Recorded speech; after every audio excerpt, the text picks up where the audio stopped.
बहुत वर्ष तलर कथा। एक घन जंगल मध्य अजय नामक एक शिकारी रहुथिला।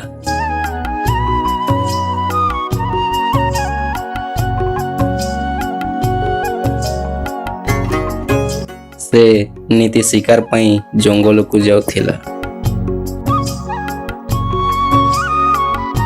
तांको परिवार से और तांको जीवन संगिनी गायत्री और दुई छोट शिशु रहुथिले।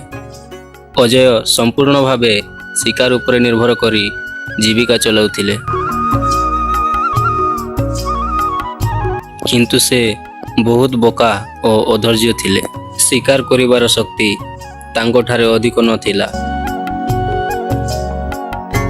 बेसी समय से खाली हाथे घर को फेरुथिले। एपटे सेही जंगल रे एक चतुर हरिण रहुथिला। तार नाम थिला चंदन। चंदन बहुत चतुर, सतर्क और जंगलर समस्त गोपन पथ विषय जानिथिला। अनेक शिकारी ताकू धरिबाकू चेष्टा करुथिले, किंतु से सब बेले बंची जाउथिला।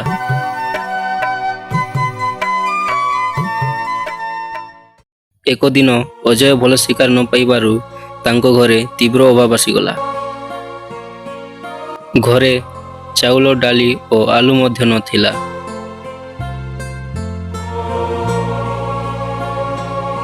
तांको झियो छोट लिली अनाहार रे कांदुथिला। अजय तमे आज मध्य खाली हाथ रे फेरी आसिल। छुआ माने समस्ते अनाहार रे सेई पडिसंत। मु चेष्टा करूछि गायत्री, किंतु जंगल रे किछि मिलुनी। एई थरो एमिति जाल पतेबी जाहाठू बड़ शिकार 100% धरि पारिबी। एहा देखि अजय चिंता कला। एही थर मु शिकार न आनी पारिले घरे मो परिवार खाई पारिबेनी। से जंगल को चली गले और एक बड़ जाल नहीं एक खोला माठरे फेली देले। सेठी से अल्प घास और फल रखीदेले, जहा को हरिण खाइबा पई आसीबो।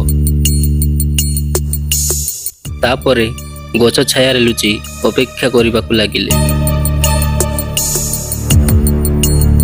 एथिरे जदि एक हरिण धरि पारिली मो परिवार दिन को 2 थर खाई पारिबे।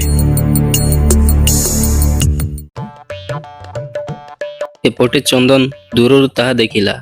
से बुझी पारिला जे यह कौनसी जाल। हाँ, एई माठरे तो घास फल रखिछि, किंतु तले जाल अछि। एई शिकारी मते धरिबाकू चेष्टा करूछि। मु एबे ताकू शिक्षा दउछि।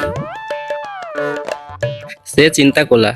यही शिकारी को एबे शिक्षा देवा समय आसीगला। तेणु से एक चतुर योजना तैयारी कला। से एक बुढ़ा मरा पता उपरे पाद रखी एमिति आवाज कला, जहा दूरରୁ हरिण दौड़िकी आसुछि बोली लागिला। ओ शब्द निश्चय यह हरिण होइथिबो। एथर मु शिकार करिकी देखै देबी। अजय तुरंत उठी पड़िले और जाल आगकू थाउथिले, किंतु से जाल चारि पाखकू देखि मध्य अदाधुनी भावरे गले और निजे जाल रे फसी गले।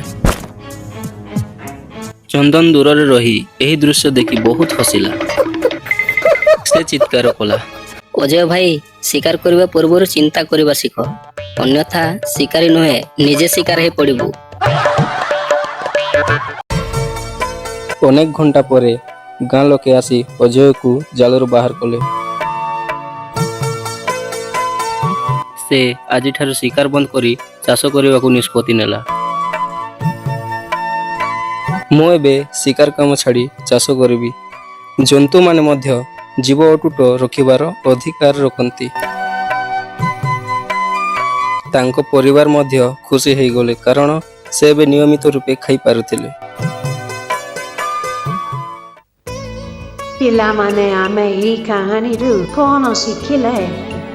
आमे हे कहानी रु शिखिलु बुद्धि और धैर्य बिना कौनसी काम करिले फल भल एवं दुर्बल एवं प्राकृतिक जंतु माने मध्य तांको प्राण बंचाइबा पई बेस चतुर तांती। आशा करूची ए गल्प तुमको भल लागिछि। भल लागितिले गोटे लाइक करिवे और चैनल को सब्सक्राइब करिवे।